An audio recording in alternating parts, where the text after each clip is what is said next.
Hello, this is Chef James with Cooking with Ski, the real deal cooking classroom, coming with you with another fine episode. Today, what we're going to be doing, I'm going to be showing you how to cook the perfect steak and being able to go ahead and do it on a pan or whether or not you're going to be in a cast iron on a grill.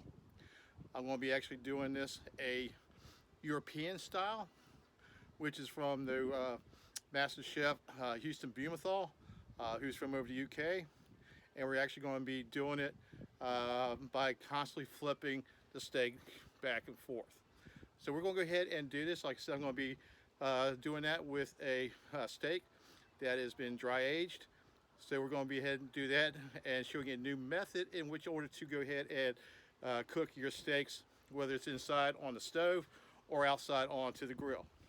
So let's go ahead and get started, and let's go ahead and get cooking.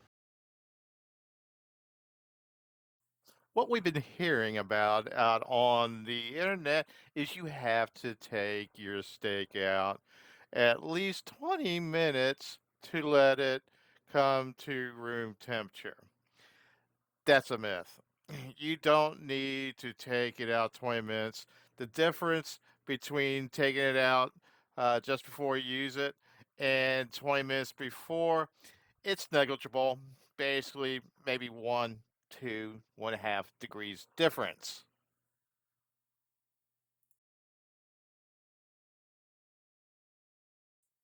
Tip number two, do not waste to last minute to salt your steak. That's true. You don't want to wait to do salt your steak at the last minute. You want to do it ahead of time, at least 1 hour, preferably overnight. And the reason for this is reverse osmosis. It's the salt's ability to draw the uh, liquid out of the steak and then turn around and take the flavorful liquid and put it back in. That takes time. You need at least 1 hour, preferably overnight. What you see now is that I have let this sit overnight, and the osmosis, the dry brine, has now permeated into the meat. What you're seeing is now a much more darker, fuller, flavorful meat. As you can see, my native tongs, and I'll flip it over. You can see both sides have now been dry brined, and that osmosis has worked through it. This steak is now ready to be able to go ahead and work with. And I just want to make sure that when you do the dry brine, you put it on a rack because you have to allow air to get on both the bottom and the top while you're allowing it to dry brine.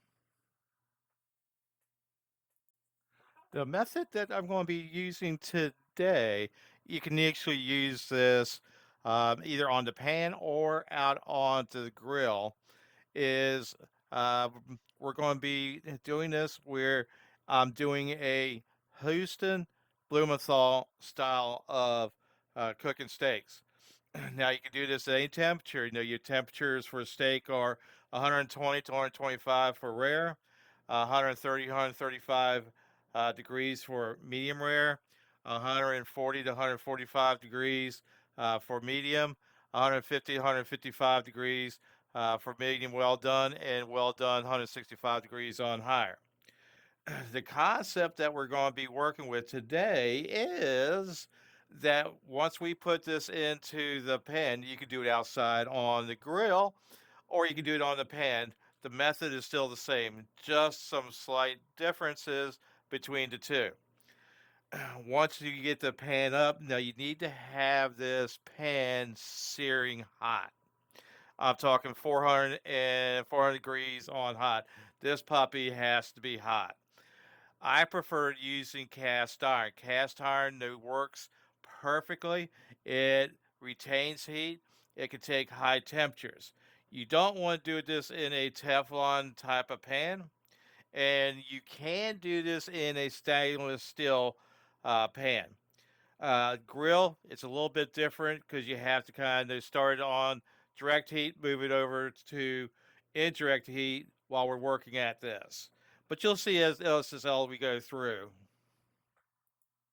What we're going to be doing today is a different methodology. Here in the States, we're taught to go ahead and if you're doing it on the grill, put it on indirect side, cook it for about 2 or 3 minutes, flip it, cook about 2 or 3 minutes.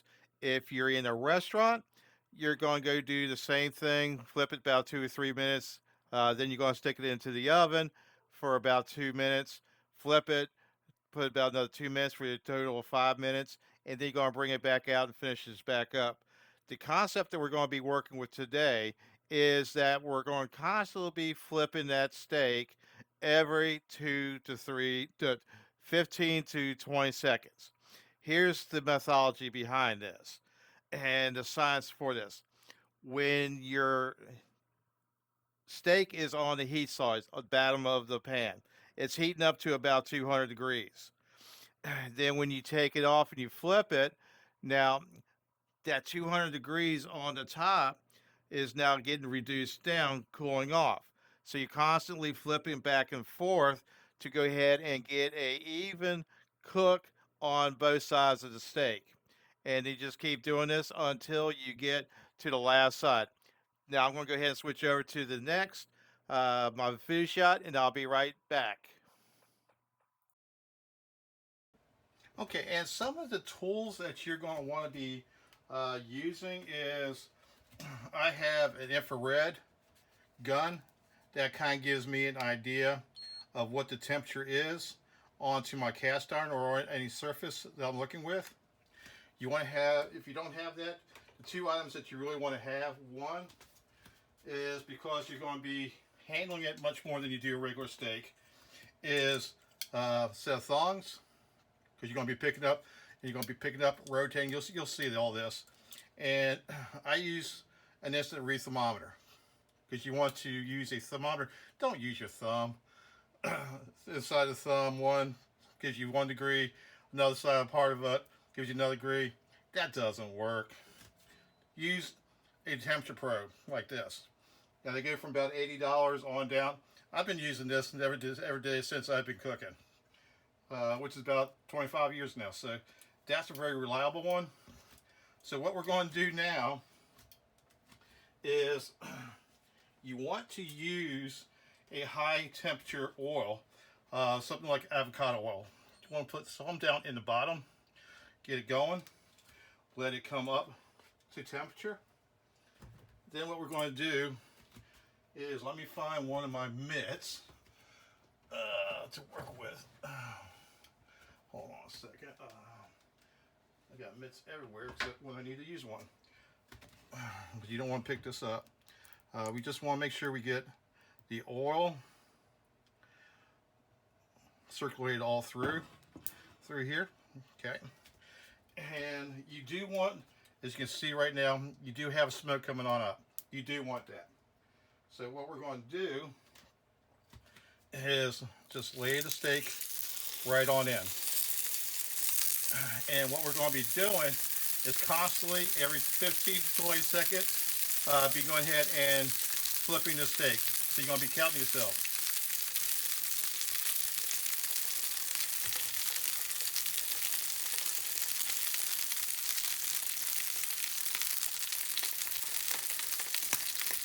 And then come back in and flip it. Again, 15 to 20 seconds.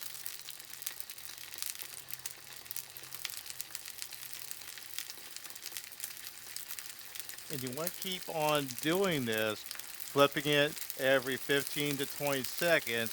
This is what actually allows your steak to start cooking evenly. Every time you flip it, the side that's on the pan that's now exposed to the air, that starts cooling back off again. The side that's down on the pan heats up. By flipping it back and forth, you're letting it heat up, cool down, heat up, cool down, and you're gradually building that caramelization on that steak, as you can see going through. Every time I flip it after the 15 to 20 seconds, right, there's a little more caramelization that's taking place on the steak.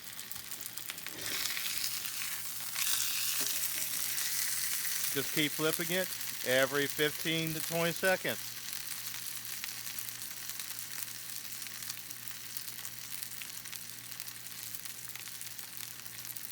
Now with my steak, I'm shooting for about 120 to 25 degrees because I like my steaks rare.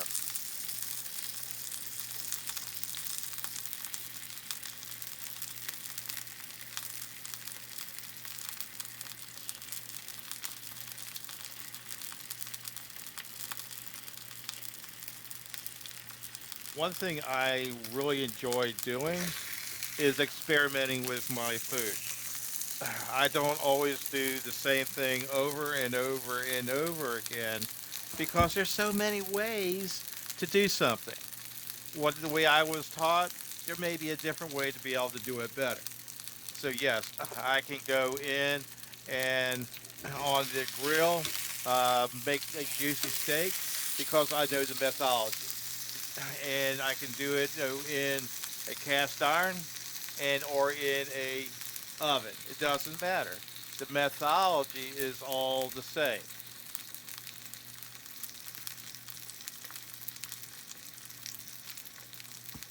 And we'll keep flipping this over and over. It seems to be a little bit monotonous. You do have to work it, but no, when you're dealing about 120 degrees, you're probably going to go about maybe 5 to 6 minutes at best. And as you can see now, as I keep flipping this over, the caramelization, the color on each side of that steak is getting a little more caramelization, a little more color to it, building up that crust a little bit more and more each time.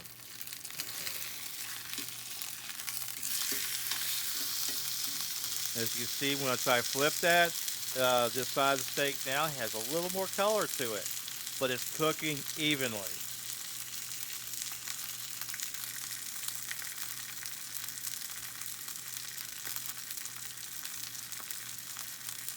And this method of cooking, I learned from a chef from the UK, Huston Blumenthal. He's considered the mad scientist of culinary cooking in the world.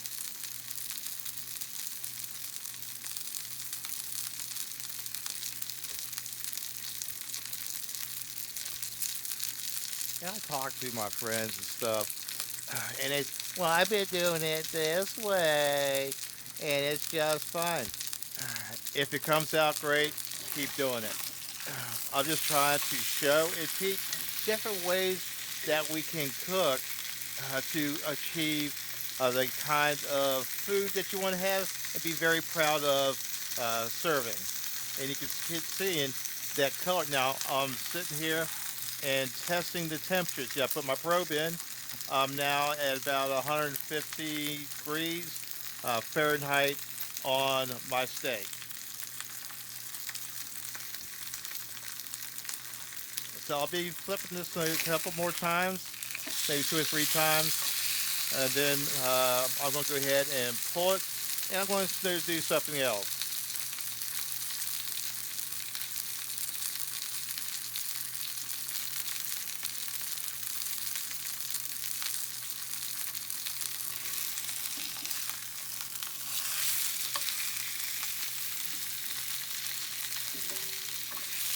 And just look at that caramelization.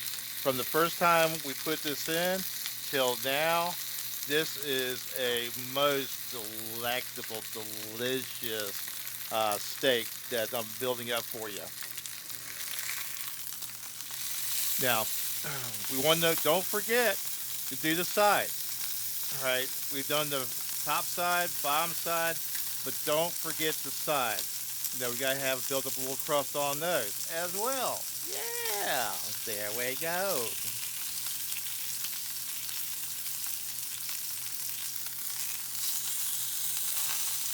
And one thing, my foodie friends, you get an idea with me. I love to have fun with my food.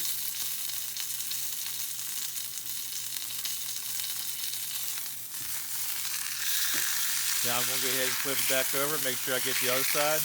Now, remember that side you just put down? Look at that crust. That crust is so good. Crust is flavor.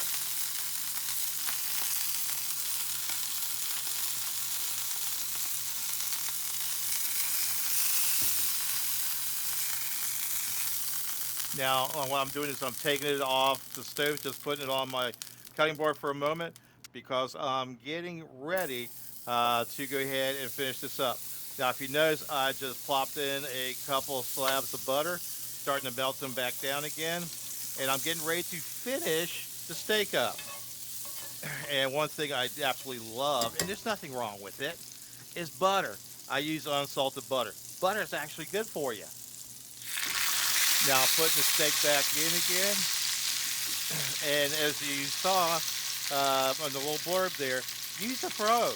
Use that measuring thermometer probe you got, or if you don't have it, go get it. Now with this steak, as you can see now, is I'm just finishing it up in butter,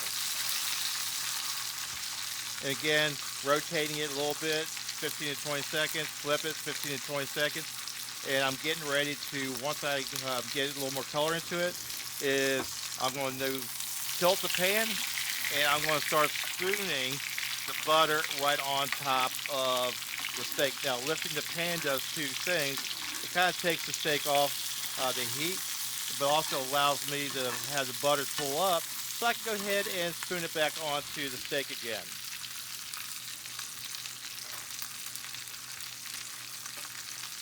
And that looks so good. Oh, yes.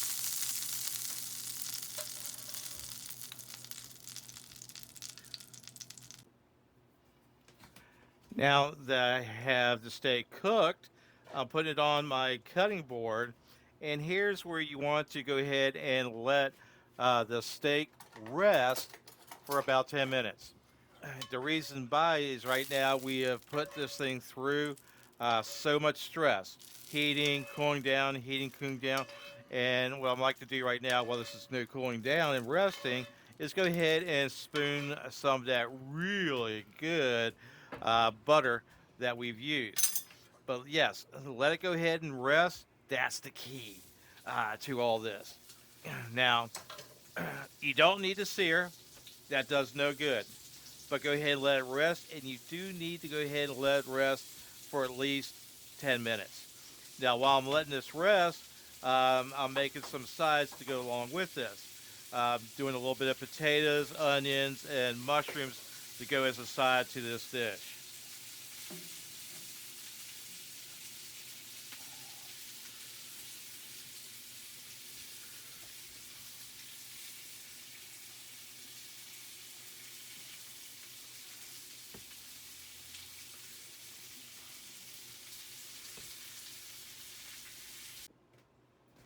Now that we've let this rest, you can see where the juices have come out.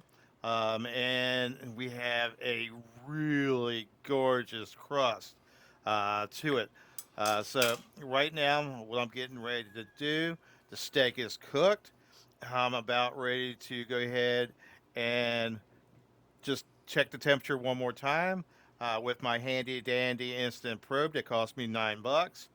There we go. It's about 130 degrees, a little bit higher than I want, so it's going to be about medium rare versus rare. But I still like it at that temperature. Now, I'm in the process of cutting it because I want to show you how this most delectable, delicious steak came out.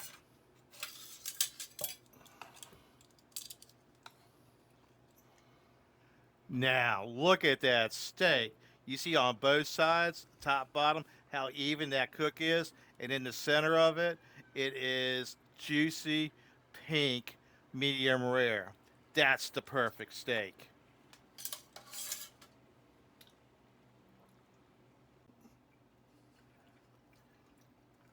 Now, setting up for this for presentation. Now you can see I'm going ahead and show you how much moisture.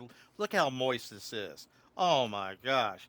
That is your perfect steak And here's the money shot. So these are the potatoes, onions, and stuff that I've had with this. I'm not even putting any sauce on this. The butter sauce that we put with it, along with, because I like the taste of the steak itself. So this is how to cook your perfect steak. Well, I hope you enjoyed today's episode of how to cook the perfect steak. And as we are going to go back over this real quick, basically, this is just kind of like a wrap up.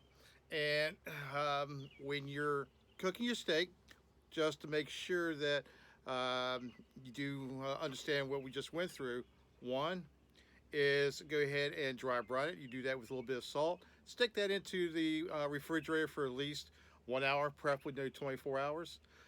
Then you want to go ahead and doesn't matter know how long you bring it out to temperature, because the way we showed you how to cook it, it really doesn't matter. And then we can do this, like I said, we can do this on the grill or on the stove, like I showed you how we do it on the stove. Just constantly keep flipping it back and forth, and you will get yourself one heck of a juicy, tasteful steak. So, hoping that you learned something from this. I had fun doing it, and I hope you go ahead and click subscribe and hit all preferences. That helps me out quite a bit. Until the next time, I come up with my next episode. Hopefully, I'll be doing these much more um, closer together. So again, thank you very much, and I hope you enjoyed cooking with Ski. How to do the perfect steak.